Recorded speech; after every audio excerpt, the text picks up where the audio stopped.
Alright, so let's actually get to compositing. First things first, go to the composite view, which is a black screen.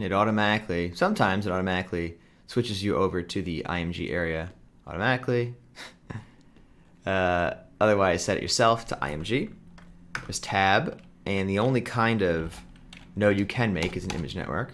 So go into that, drop down a file. Oh, where'd it go? Where'd it go? Okay, there it is. And the file composing operator.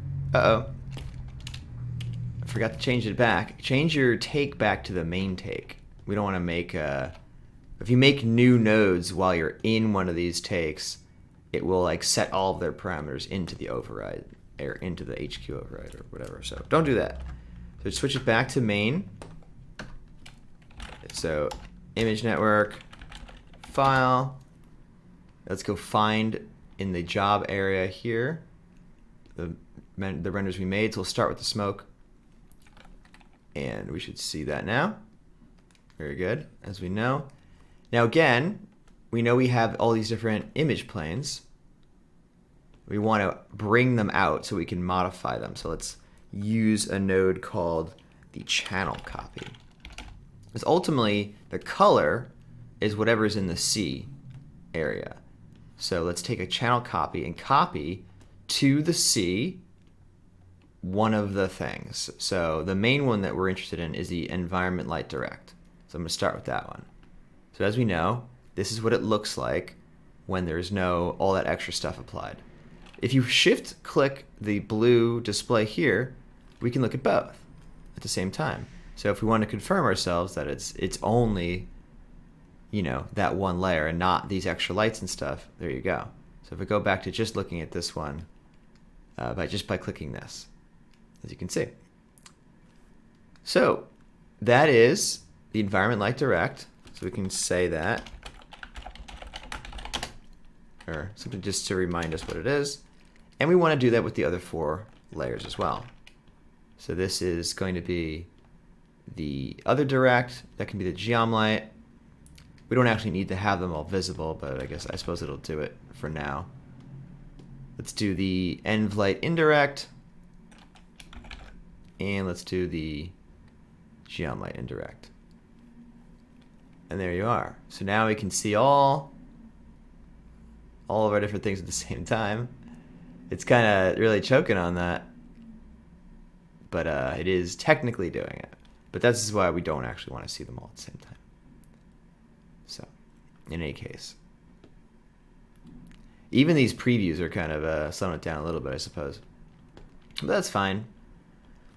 So there it is. If we were to skip ahead a little bit, we can say layer, and we could say add these all back together again. Now, the reason why we pulled them apart is that we're going to do stuff before we add them back together again, but just so you can see where we're going, we can just say add. If we look at that, it's basically back to the original image. If I shift click this, I should be able to see that they are the same. They are. The only thing that's not the same, though, is the alpha, because the alpha has been added together. If we were to look at this one and this one, you can see it's way brighter now. This is still the alpha of a healthy volume where we can actually see detail and stuff. This is the alpha of the alpha being repeatedly added on top of each other. So also, thinking ahead now, we want to do a channel copy again, where we say this image, let's set his alpha from the alpha really of the original image. So coming here, I could say input 1's alpha. So now if I look at it,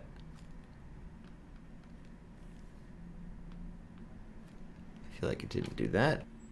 And the reason is this should be set actually to the input 2's alpha. This is the input number 2. I get confused sometimes, and you might too, because in Vex and all the expression language stuff, this is input 0, 1, 2, 3, but they're actually named inputs 1, 2, 3, 4. So in any case. So now we're back to that. So we have our image with the correct alpha. Save it. And now we can get to the actual changing around of these layers. To do that, color correct, there's lots of different things you can use. You can use basically anything under the color area. There's a bunch of utility things in here. Color correct is the most probably straightforward one. So what might we want to do? We might, let's say, put color correct on the general environment stuff. What's something that we might want to change? Well, maybe we want to make it brighter. Maybe we want to fix something. I know something that I might want to fix. So looking at this render when we had it in mplay, it might actually even just be easier to look here and find what we want. So right around here, this is very blown out, isn't it? So frame 80 it looks like. Oh wow, we're on frame 80. How crazy. So there it is, still a little blown out.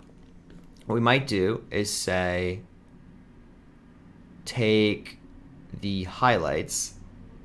So you can see it's broken down into shadows, midtone, and highlights. I could take the highlights down a little bit just by lowering this number. You can see the more I should actually be viewing it. If I take it down too much, it looks crazy. But I might want to take it down a little bit. Oh, it's too crazy again. Something like that. Or we can just do it in here. Might be a little bit easier. I'll just say take it down by half. Cool. So now looking back at the final image, you can see the difference. It got a little bit less blown out. We could continue to tweak that, like so. That's pretty good. You can animate that on and off, but that's pretty good. We got some of our detail back there, and the only other highlight areas really are these glowing white balls, which we're not really going to see much difference anyway because they're so bright. So I'm going to keep that there like so. What else might we do? Maybe we make the whole thing brighter. If I gamma it up, it does it this way. If I multiply it up, oops, that's a spoiler. I want to bring them all of these up. So let's say I bring them all up to like 1.5 or something. There we go. So now the whole thing is just brighter because we only made the environment light brighter. So everything else stayed the same. If I were to say, maybe I want these glowing aspects here brighter, I can make another color correct of just that channel. Again, I can either multiply them up, so you can see how I'm only modifying the one element, this part of it, like so. I'm just making it brighter by multiplying it by itself. But it's the final image that we're interested in, so it's nice to look at that image while working on this image. So I'm going to put this back to 1, which I think it actually was. It was like the issue we had before, too. I probably won't make it twice as bright. I'll probably make it just 1.5 times as bright. But still, you know, it's kind of cool just to see that we did something. We've got our bounce lighting here. If you wanted to make it even more glowy, it probably won't do that. I mean, even this feels like indirect lighting. This is actually direct lighting, but it feels like it's not too different from our bounce there. But that's up to you if you want to further tweak it. What you could do that could be really cool is these white balls of light here, you could change their color entirely. So right now we're multiplying it by an even brighter white. But if I were to multiply it by some other color, now I'm just changing, you know, the actual color of that light. The brightest parts are still white, but obviously adding that back on is making it feel like we changed the color of the light before we rendered it. And that's the beauty of this, is that a compositor or you or whomever is doing the compositing can make these kinds of changes. It's kind of like what I was saying before, where you can, if you just have one color smoke, you don't really need to render it with the color. The smoke that we got, we could have just taken what, if it was white, we could have multiplied the whole thing times a color. And so now we have red smoke. Or we're tinting it that way. So I hope that makes sense. You know, here it is completely red. Here it is just reddish. And that's pretty cool too. And so on and so forth. I mean, there's no limit to how much we could talk about compositing. I mean, it's an entire discipline. I can't possibly... You can't obviously hope that we're going to understand all of compositing in just one chapter of a lesson. But I think you get the idea that this is usually at least what an effects artist might be responsible for, is they create a thing, but they create it in a way that it can be manipulated by the compositors. And you'll tell the compositor, hey, I have these elements, and this is how they fit together. You just add them. This shot, there's supposed to be these colors. Maybe it's not bright enough, you know, so maybe bringing the brightness up. That's the kind of thing that they'll do.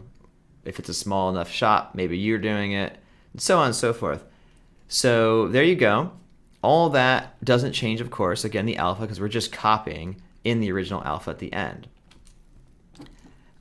We also need the background image.